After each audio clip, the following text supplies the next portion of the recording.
The golden elevator doors opened with a soft chime, revealing the luxurious 42nd floor of Cross Industries. Damien Cross stepped out, his Italian leather shoes clicking against the marble floor as he loosened his platinum tie. The entire executive floor was bathed in darkness except for one desk lamp glowing like a beacon in the distance. It was past midnight on what should have been the biggest celebration of his career. Cross Industries had just secured the largest tech acquisition in American history, worth $12 billion. The champagne had flowed freely at the Manhattan penthouse party. Investors had shaken his hand with genuine admiration, and business magazines would feature his face on their covers by morning. Yet here he stood, alone in his empire, feeling emptier than ever. The soft sound of fingers dancing across a keyboard drew his attention. There, at the executive assistant desk positioned strategically outside his corner office, sat Natalie Hayes. Her honey-colored hair caught the lamplight, as she worked with the same dedicated focus she brought to every task. She wore a simple navy dress that somehow looked more elegant than the designer gowns he had seen at the party. "You should have gone home hours ago," Damien said, his voice carrying across the silent floor. His accent still held traces of his childhood in Detroit, before wealth had polished most of his rough edges. Natalie looked up, her green eyes brightening with surprise. "Mr. Cross, I thought you would be celebrating until dawn. How was the party?" "Boring," he replied honestly, walking toward her desk. "Rich people congratulating other rich people for getting richer. I left early." She smiled, and something in his chest tightened. After 3 years of working together, Natalie still had the power to make him forget about quarterly reports and stock prices with just one genuine expression. "I stayed to finish the Morrison contract," she explained, gesturing to the stack of papers beside her computer. "The lawyers need it first thing Monday, and I know how important this deal is to you." Damien studied her face in the soft light. Most people in his world did things for him because they wanted something in return. Money, connections, favors. But Natalie had always been different. She came from Millbrook, Texas, a town so small it barely appeared on maps. Her father had died when she was 16, leaving her mother to run a struggling flower shop, while Natalie worked part-time jobs to help pay the bills. "You know what I realized tonight?" Damien asked, settling into the chair across from her desk. "I built this entire company, and I don't have a single real friend to celebrate with." Natalie's expression softened. "What about Brandon? You two started this company together in your garage?" Brandon was there naturally, but he spent the entire evening networking with investors, planning his next venture. "Everyone there tonight saw dollar signs when they looked at me." "Not everyone," Natalie said quietly. Their eyes met, and for a moment the professional boundaries that had always existed between them seemed to blur. Damien had noticed things about her over the years. How she remembered his coffee order perfectly, brought him lunch when he worked through meals, and somehow always knew exactly what he needed before he asked for it. "I brought you something," Natalie said, reaching into her desk drawer. She pulled out a small, wrapped package. "I was going to give it to you Monday, but since you're here now..." Damien accepted the gift with curiosity. Inside was a simple leather journal with his initials embossed on the cover. When he opened it, he found an inscription on the first page written in her careful handwriting. "Success is not just about reaching the top, but remembering why you started climbing." "You kept this," he said, running his fingers over a newspaper clipping pasted on the second page. It was from 8 years ago, when Cross Industries was just a small startup. The headline read, "Local entrepreneurs dream big." In the photo, a much younger Damien stood outside their original office, holding a sign that read, "Technology that connects hearts, not just devices." "You were so passionate in that interview," Natalie remembered. "You talked about creating technology that would help families stay connected across distances, that would make people's lives genuinely better." Damien stared at the clipping, remembering that hopeful young man who had believed he could change the world. Somewhere along the way, he had gotten lost in profit margins and market shares. "When did I stop caring about that?" he wondered aloud. "You never stopped caring," Natalie assured him. "Last month, you personally called Mrs. Peterson when her video call system wasn't working so she could see her grandchildren in California. You stayed on the phone with her for an hour, walking her through every step. Damien had forgotten about that call. To him, it had been a small gesture, but Natalie remembered everything. "Why do you do this job?" he asked suddenly. "You're brilliant." "Natalie, you could work anywhere, do anything. Why stay here with a workaholic billionaire who barely notices anything beyond his next deal?" She was quiet for a long moment, her fingers playing with a pen on her desk. "Because I see who you really are," she said finally. "Beneath all the business suits and board meetings, you're still that person who wants to make the world better. And maybe because working here has taught me what I want to do with my life, which is, I've been accepted to graduate school," she said, her voice barely above a whisper. "Business administration with a focus on nonprofit management. I want to start an organization that helps small businesses and rural communities access technology and resources." The news hit Damien like a physical blow. "When do you start fall semester? I was going to tell you next week." She looked down at her hands. "I know the timing isn't ideal with all the new acquisitions coming up." Damien felt something crack inside his chest. The thought of coming to work every day without seeing her smile, without her quiet efficiency holding his chaotic world together, was unbearable. "Congratulations," he managed to say. "They're lucky to have you." The silence stretched between them, filled with unspoken words and missed opportunities. "I should let you get back to work," Damien said, standing up abruptly. "You should. Go home. The contract can wait until Monday." "Actually," Natalie said, "I don't have a way home. My car wouldn't start this morning, so I took the subway. But the train stopped running an hour ago." Without hesitation, Damien pulled out his phone. "I'll call my driver." "Oh no, that's not necessary. I can get a taxi or call a rideshare at this hour in this neighborhood." "Absolutely not." He was already dialing. "Thomas, I need you to take Miss Hayes home safely. And tomorrow arrange for her car to be towed to the best mechanic in the city. Whatever it needs, put it on my account." "Mr. Cross, you don't have to do that," Natalie protested. "I want to," he said simply. "It's the least I can do for someone who stays until midnight to make sure my contracts are perfect." They waited for the car. They found themselves talking about things they had never discussed before. Natalie told him about growing up in Texas, about helping her mother arrange flowers for weddings and funerals, about the dreams she had carried since she was a little girl. Damien shared stories about his childhood in Detroit, about his immigrant grandmother who had raised him after his parents died in a car accident when he was 12. "She used to tell me that money was just paper if it didn't help you build something meaningful," Damien remembered. "I think she would have liked you."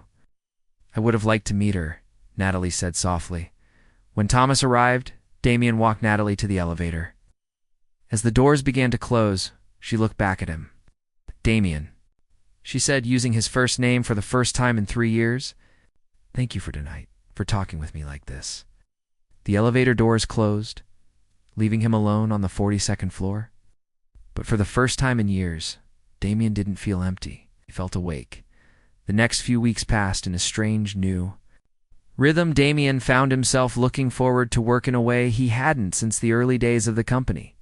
He began staying later, not because he had to, but because those quiet evening hours with Natalie had become the best part of his day. They talked about everything. Her dreams for her nonprofit organization, his memories of building Cross Industries. From nothing, their shared love of old movies and terrible coffee. Damien discovered that Natalie was not just intelligent, but wise in ways that his expensive education had never taught him. One evening, as they shared Chinese takeout in his office while reviewing quarterly reports, Natalie asked him something that caught him completely off guard. "Do you ever regret becoming so successful?" Damien paused, chopsticks halfway to his mouth. "What do you mean? You have everything most people dream of having? Money, power, influence? But sometimes when I watch you in meetings or at company events, you look like you're performing in a play you don't want to be in." Her observation was so accurate it took his breath away. "Sometimes I think about what my life would have been like if I had stayed in Detroit," he admitted. "If I had become a teacher like I originally planned, or opened a small computer repair shop, maybe I would have had a family by now." "You still could," Natalie said gently. "Could I? Look at my life, Natalie. I work 16 hours a day. I haven't taken a real vacation in 5 years. Every relationship I've ever had has failed because I'm married to this company. He gestured around his lavish office. What woman would want this kind of life? Natalie was quiet, and when he looked at her, he found her studying him with an expression he couldn't quite read. The right woman wouldn't want your money or your success, she said finally. She would want you. The real you, not the CEO version. There. Conversation was interrupted by Damien's phone ringing. It was Brandon, calling from a client dinner that had run late into the night. We have a problem, Brandon said without preamble. Diana Blackwood is making moves against us. She's been poaching our clients, offering them deals we can't match. Word is she's planning a hostile takeover. Damien felt his stomach drop. Diana Blackwood was the ruthless CEO of Blackwood Enterprises, Cross Industries' biggest competitor. She had been trying to destroy his company for years, seeing it as the only obstacle to her complete domination of the tech industry. How immediate is the threat? Damien asked, his voice shifting into business mode. She's called an emergency board meeting for next week. If she can convince enough of our investors that Cross Industries is vulnerable, she might be able to force a merger. After ending the call, Damien slumped back in his chair. Everything he had built, everything he had sacrificed for, was suddenly at risk. What can I do to help? Natalie asked immediately. This isn't your problem, Damien said. You'll be starting graduate school soon anyway. Maybe it's better if you distance yourself from all this. Damien Cross, don't you dare try to protect me by pushing me away, Natalie said firmly. We're going to fight this together. In that moment, looking at her determined expression and fierce loyalty, Damien realized something that changed everything. He wasn't just grateful for her help, wasn't just fond of her company. He was completely, hopelessly in love with her, and that realization terrified him more than any hostile takeover ever could. The war room at Cross Industries buzzed with nervous energy as Damien paced behind the massive conference table. Charts and financial documents covered every surface. And the smell of strong coffee mixed with the tension that hung heavy in the air.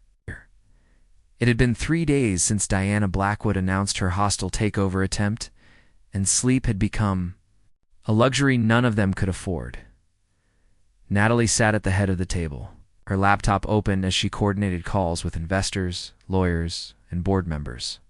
Her usual composure remained intact. But Damien noticed the dark circles under her eyes and the way her hands trembled slightly when she thought no one was looking. The Singapore office just confirmed their support, she announced, hanging up. From another international call? That brings us to 62% investor confidence. Brandon looked up from his stack of legal documents, his usually perfect hair disheveled from running his hands through it repeatedly. It's not enough. Blackwood has been spreading rumors about our upcoming quarterly losses. Some of the older investors are getting nervous. What rumors? Damien demanded, though he suspected he already knew. She's claiming that your focus has been scattered lately, Brandon said carefully. That you've been distracted by personal matters instead of running the company. The accusation hit closer to home than Damien wanted to admit. Over the past month, he had been spending more time talking with Natalie than reviewing profit margins. He had started leaving the office at reasonable hours, something that hadn't happened in years. For the first time since building his empire, he had found something more important than work.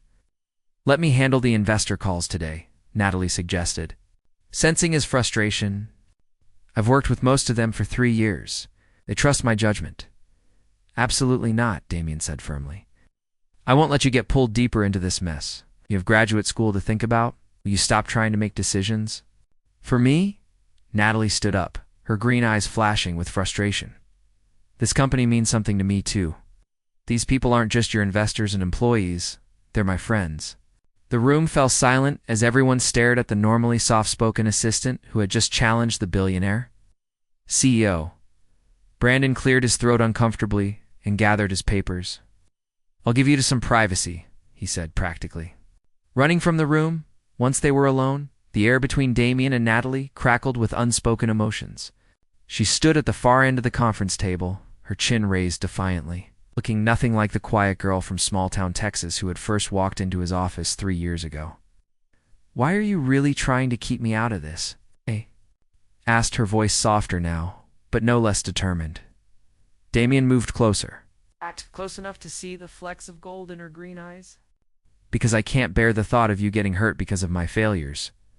Your failures? Natalie shook her head in disbelief. Damien, you built a $12 billion company from nothing. You've created thousands of jobs and revolutionized how people communicate across the globe. How is any of that failure? 'Cause none of it matters if I lose everything that's actually important to me.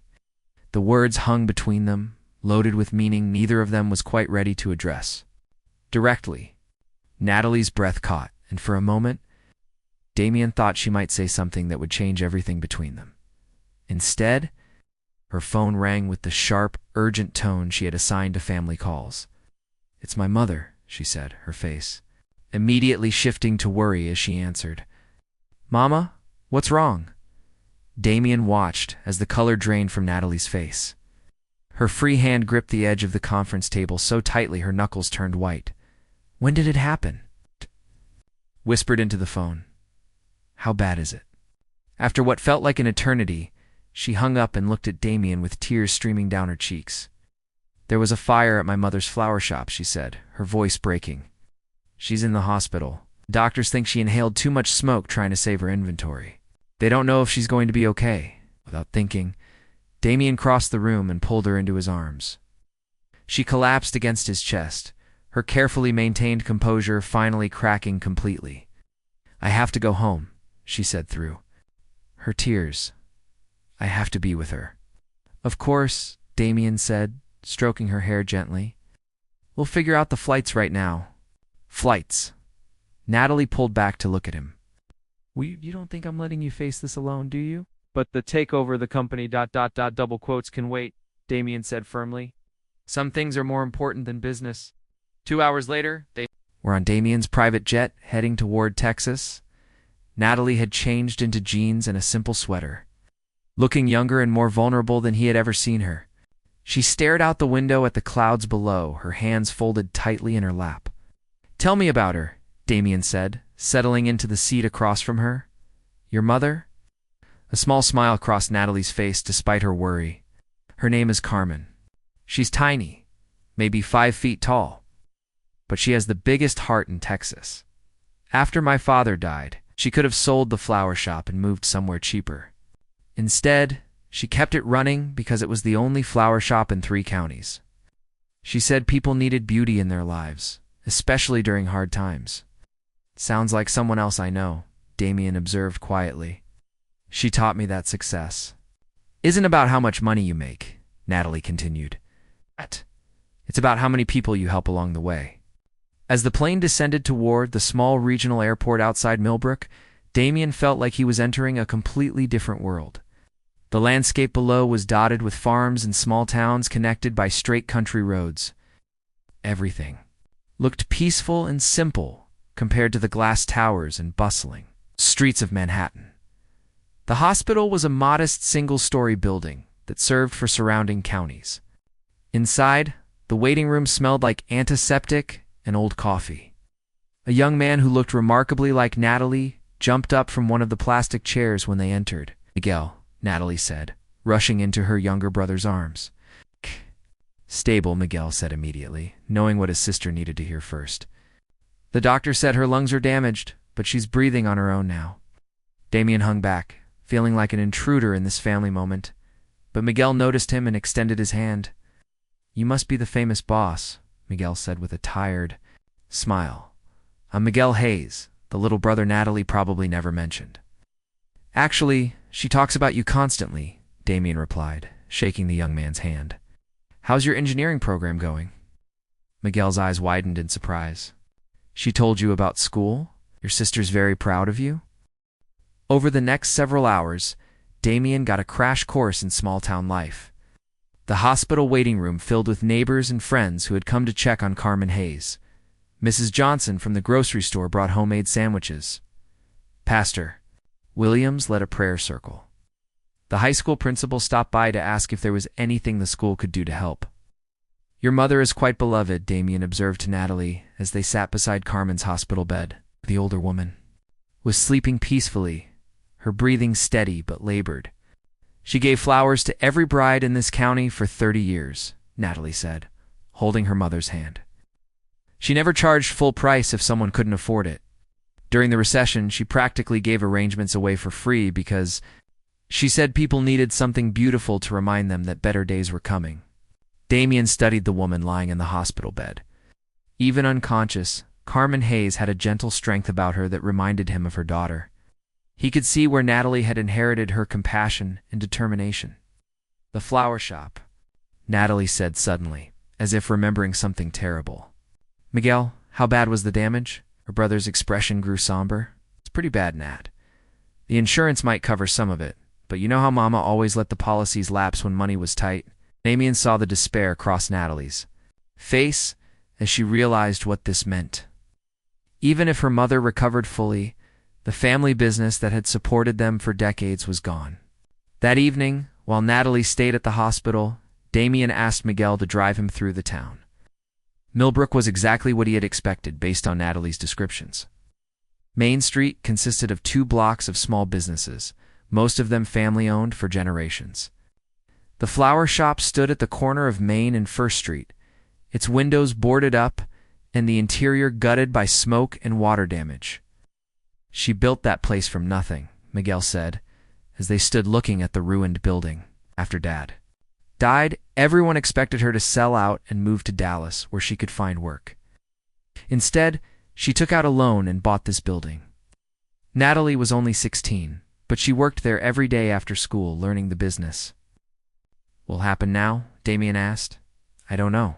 Mama's getting older, and this might be too much for her to come back from. Natalie will probably give up graduate school to come home and take care of her. She'll say it's what she wants, but I know better. She's dreamed of that nonprofit organization since she was a kid." That night, in his hotel room at the only inn in town, Damien made a series of phone calls, spoke with contractors, insurance adjusters, and business managers. He found Natalie in the hospital cafeteria, staring at a cup of coffee that had long since gone cold. She looked exhausted, wearing the same clothes from the day before, her hair pulled back in a messy ponytail. "Any change?" he asked, sitting down beside her. "She woke up for a few minutes around 3 this morning," Natalie said. "The doctor thinks that's a good sign." "Natalie, I want to talk to you about something." She looked up at him with tired eyes. "If this is about work, I need you to know that I'm going to have to extend my leave. Can't abandon my family right now. It's not about work." "Exactly." Damien took a deep breath. "I want to rebuild the flower shop." Natalie stared at him in shock. "I've already talked to contractors. I can have it completely restored in 6 weeks, better than before. New equipment, updated electrical and plumbing. Everything your mother needs to start over." "Damien, I can't let you do that." "Why not?" "Because it's too much. Because I don't know how we'd ever pay you back. Because... ...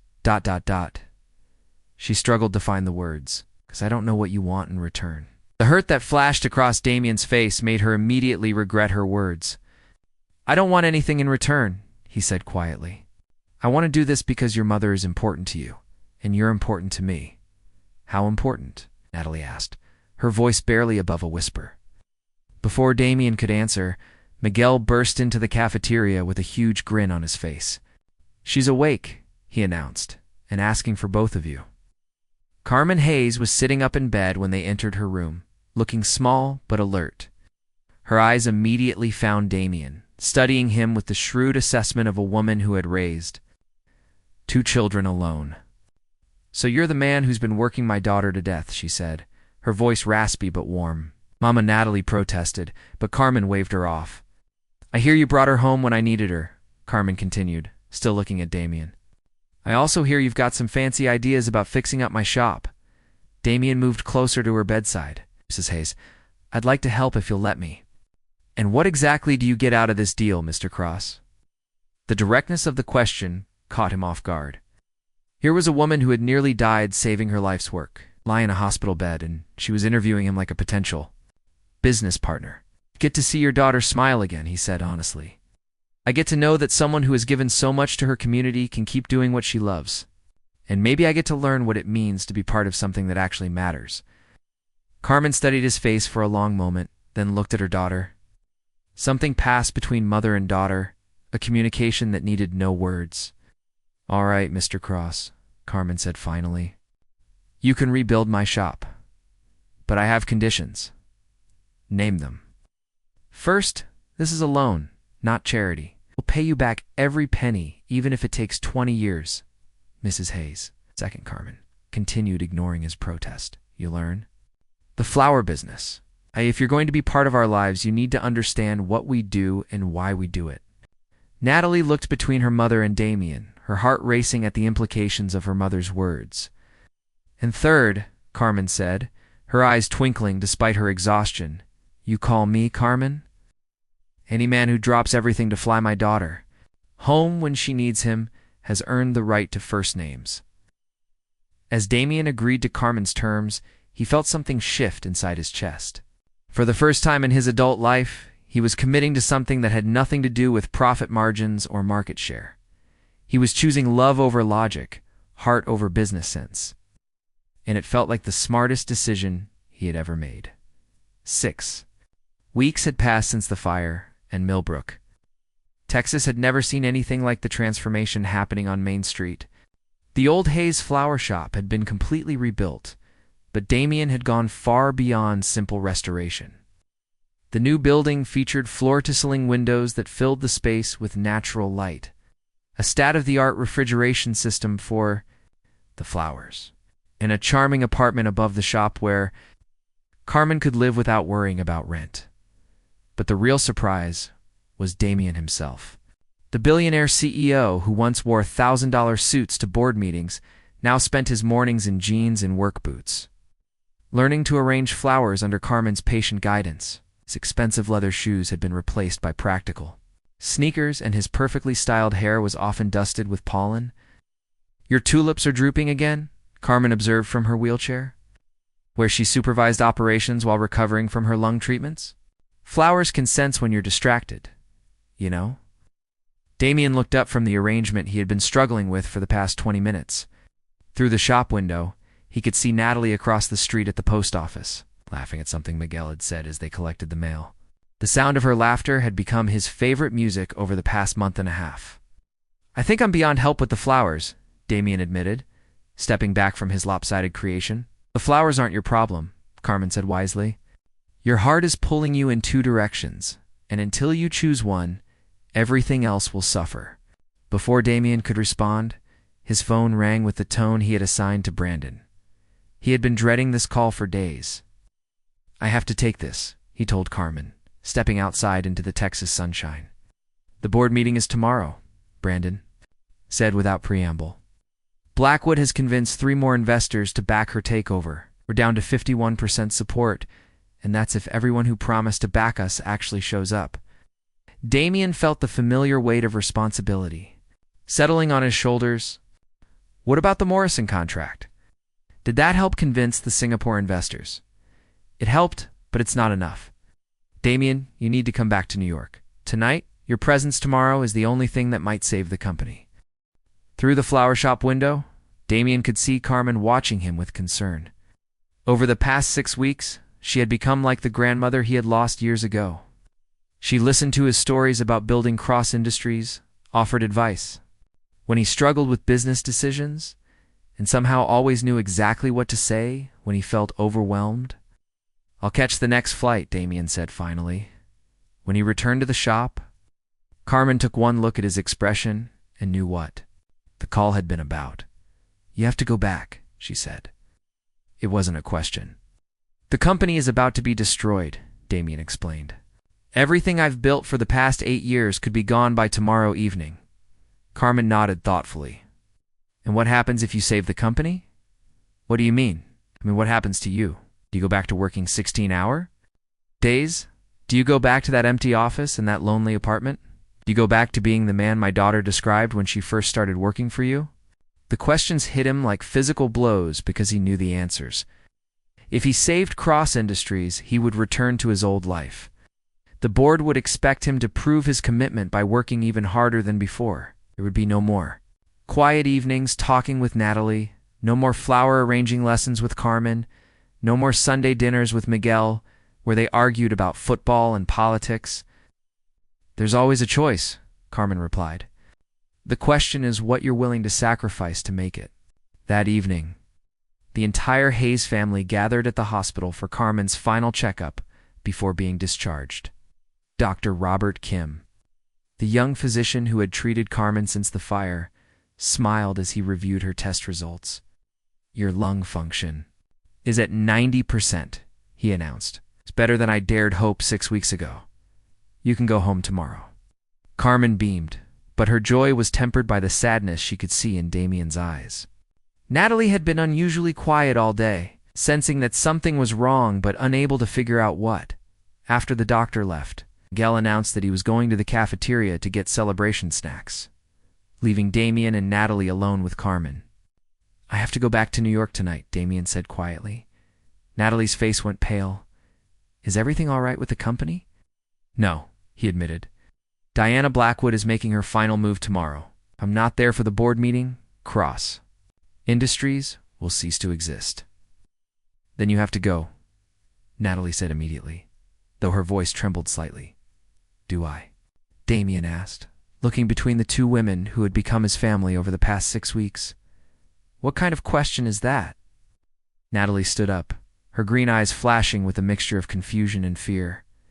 "That company is your life's work." Damien moved closer to her.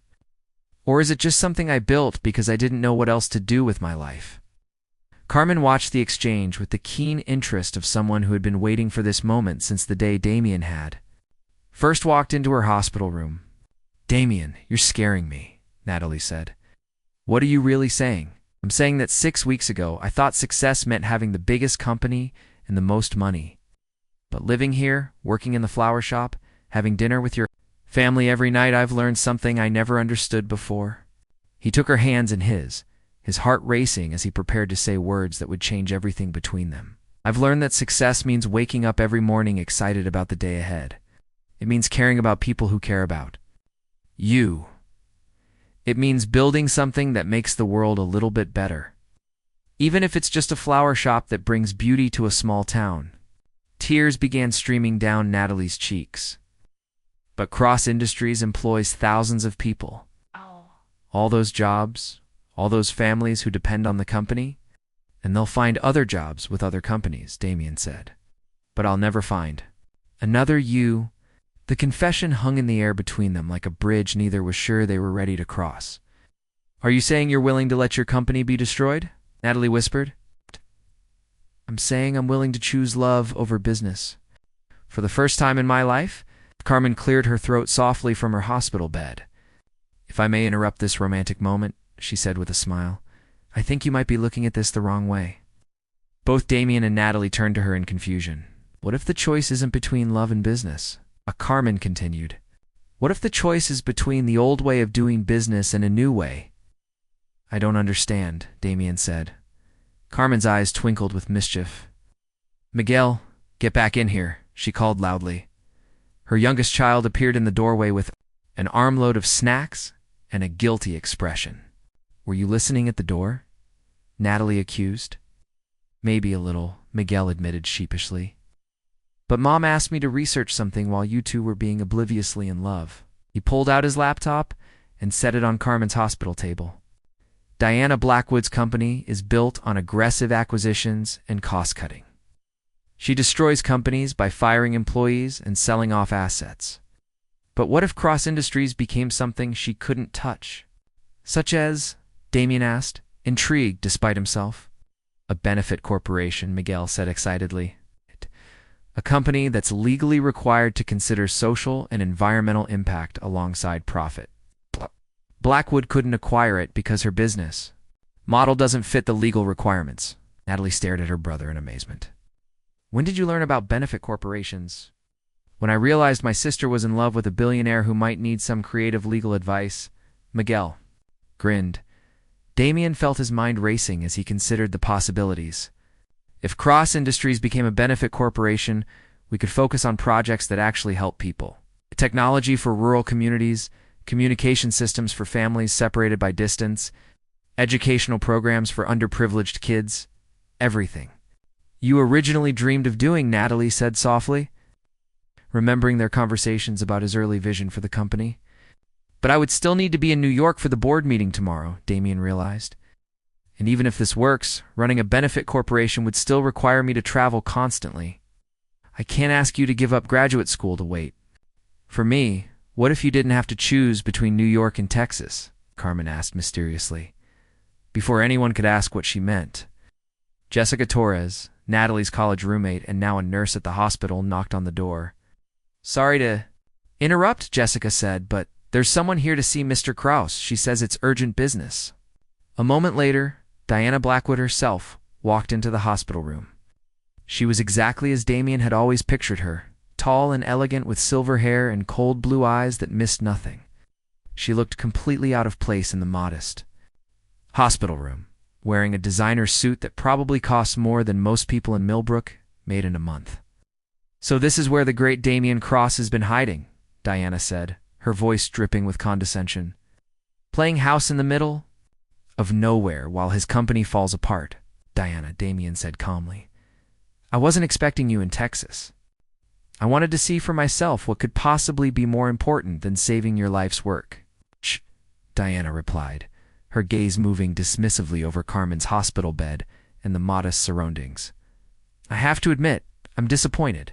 I expected more of a challenge from someone with your reputation. Carmen studied Diana with the shrewd assessment of a woman who had dealt with difficult customers for 30 years. And you are? Diana Blackwood, CEO of Blackwood Enterprises. Diana replied without looking at Carmen. I'm here to make your boyfriend a very generous offer, Natalie said quickly, her cheeks burning. Diana smiled coldly. How refreshing. Honesty. Mr. Cross. I'm prepared to offer you a position as senior vice president in my company after the acquisition is complete tomorrow. You'll retain a significant salary and stock options. All you have to do is not show up to the board meeting. And if I refuse, Damien asked, then Cross Industries dies tomorrow, along with the jobs of everyone who works there. But you already know that. The room fell silent as everyone absorbed the gravity of Diana's ultimatum. This wasn't just about Damien's future anymore. It was about the livelihoods of thousands of employees who had trusted him to protect their jobs. I need time to think, Damien said finally. You have until 10 tomorrow morning, Diana replied. The board meeting starts at 11, which gives you just enough time to make your choice. After Diana left, the hospital room felt smaller and more oppressive. Miguel tried to break the tension by making jokes, but everyone was too worried to laugh. Carmen pretended to nap, but Damien could tell she was thinking furiously about something. That night, Damien couldn't sleep. He walked through the quiet streets of Millbrook, past the houses where families were sleeping peacefully, past the small businesses that would open their doors tomorrow morning to serve their neighbors. Everything here felt real and meaningful in a way his Manhattan penthouse never had. He found himself standing in front of the rebuilt flower shop, looking through the windows at the beautiful space he had helped create. This was what success felt like, he realized.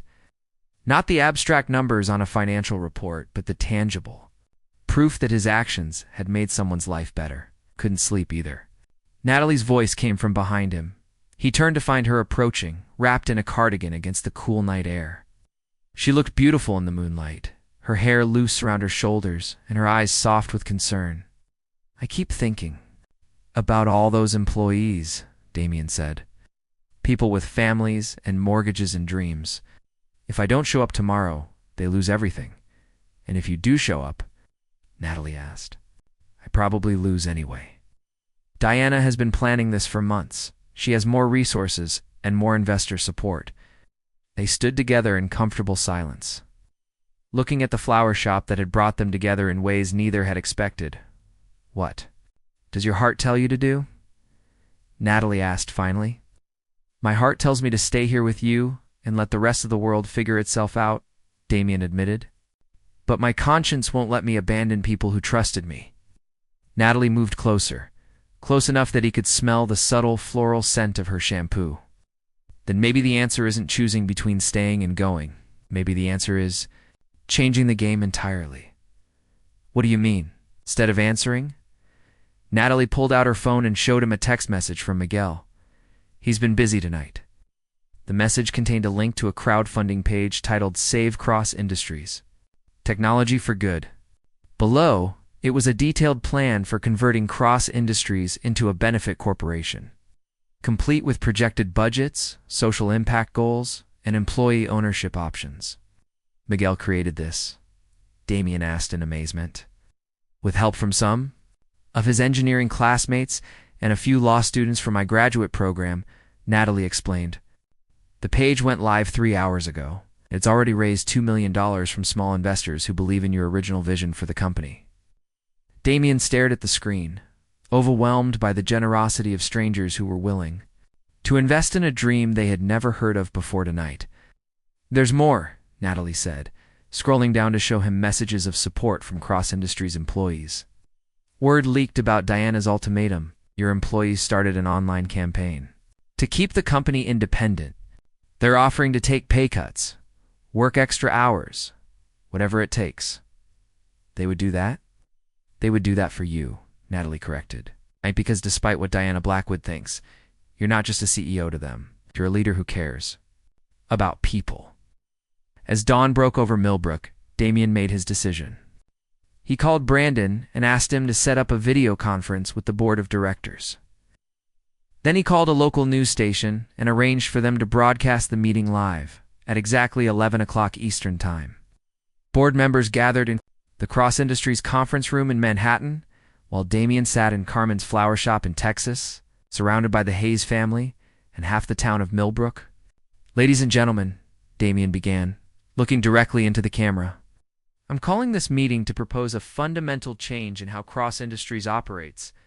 For the next hour, he outlined his vision for converting the company into a benefit corporation. He talked about the crowdfunding campaign, the employee support, and the long-term benefits of focusing on social impact alongside profit. Diana Blackwood, who had arrived at the meeting expecting an easy victory, found herself facing something she had never encountered before, a hostile takeover target that was transforming itself into something she couldn't touch. This is ridiculous, Diana interrupted during Damien's presentation. You're talking about destroying a perfectly profitable company to chase some idealistic fantasy? I'm talking about building something that will last, Damien replied calmly. Your business model is based on destroying companies and eliminating jobs. Mine is based on creating value for everyone, not just shareholders. The board members asked tough questions, but as the presentation continued, Damien could see their attitude shifting. The combination of employee support, crowdfunding success, and a solid business plan was more compelling than anyone had expected. When the vote was finally called, Cross Industries voted to remain independent and begin the process of becoming a benefit corporation. Diana Blackwood left the building without another word. Her takeover attempt completely defeated. As the video conference ended, the flower shop in Millbrook erupted in cheers. Carmen had tears streaming down her cheeks, Miguel was whooping with joy, and Natalie was looking at Damien with an expression of pure pride. You did it, she said, throwing her arms around him. You saved the company and stayed true to your values. We did it, Damien corrected, holding her close. I couldn't have figured this out without you and your family. Later that evening, after the celebration had wound down and Miguel had gone back to college, Damien found himself alone with Natalie and Carmen in the flower shop. Carmen was arranging a congratulations bouquet while humming quietly to herself. I have something to tell you both, Damien said, always nervous in a way that had become familiar over the past 6 weeks. Both women looked up at him expectantly. I've decided to move Cross Industries headquarters to Austin, he announced. It's close enough to New York for business travel, but far enough from Wall Street that we can focus on our mission instead of quarterly earnings reports. Carmen smiled knowingly, but Natalie looked confused.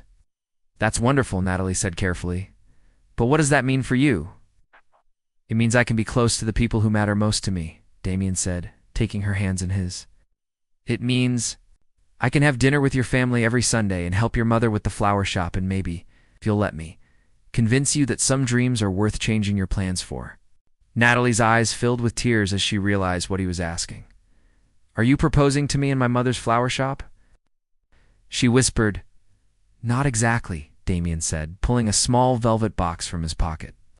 I'm asking if you would consider building a life with someone who finally understands that love is the only success that really matters. Inside the box was a simple solitaire diamond surrounded by tiny emeralds that perfectly matched Natalie's eyes. Or a mansion in the hills, Damien continued. I just need you. Will you marry me? Carmen stopped arranging flowers and watched her daughter with the satisfied expression of a woman whose matchmaking plans had worked perfectly. Yes, Natalie said through her tears. Yes, of course, yes. As Damien slipped the ring onto her finger, Carmen began applauding slowly. About time, she said with a grin. I was starting to think you two would never figure it out. 1 year later, Cross Industries had become one of the most successful benefit corporations in the country. Their rural technology initiatives had brought high-speed internet to dozens of small towns. Their educational programs were helping thousands of students. Their employee satisfaction ratings were the highest in the industry.